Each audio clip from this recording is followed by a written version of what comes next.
Dans le village de Sogobala part le masque de Djarabi, un art jamais le profaner. C'est dans ce village que vivait Kodjo, un abbassi, le Gard. Une nuit, alors que le vent sifflait dans les baobabs, un cri déchira le silence du village. Un vol avait été commis.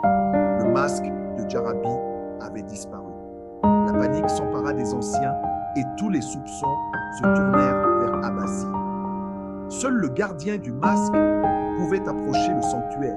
« Où l'as-tu caché » accuse le chef du village. Abassi baissa la tête, le regard voilé par une douleur profonde. « Je ne l'ai pas volé, mais je sais où il est. » Un murmure d'incompréhension traversa l'assemblée. Avant qu'on ne puisse l'interroger davantage, Abassi prend la fuite, disparaissant dans l'obscurité de la brousse. Déterminé à laver l'honneur de son père, Kodjo suivit ses traces.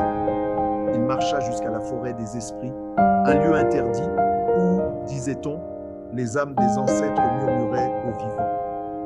Au cœur de la forêt, sous la lumière pâle de la lune, il trouva son père à genoux devant une tombe dissimulée sous des lianes sauvages.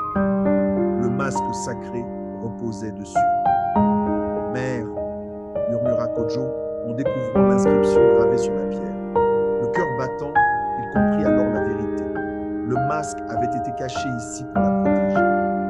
Abassi, le regard brisé, se tourne vers lui. « Ta mère, elle était une femme aux dons immenses, une descendante des anciens. Mais les traditions du village l'ont condamnée. Il disait qu'elle souillait le masque par sa simple présence, alors qu'en vérité, c'était elle qui lui donnait sa puissance. Quand ils ont voulu la bannir, j'ai choisi de l'aimer malgré tout, et nous avons fui. Mais elle est morte en donnant naissance à un enfant qui porterait son héritage. Moi, murmura-t-il, je voulais te protéger de leur jugement. Alors, quand ils m'ont nommé gardien, j'ai juré de veiller sur ce masque, non pas pour eux, mais pour toi. Kodjo comprit alors que la véritable malédiction n'était pas sur le masque, mais sur ceux qui refusaient d'accepter. Il prend délicatement le masque sacré et une brise chaude s'élève dans la forêt. Comme un souffle d'outre-tombe, une voix douce et familière résonna dans le vent. « N'aie pas peur de qui tu es, mon fils.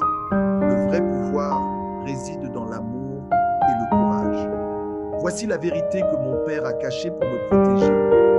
Le masque n'a jamais été souillé.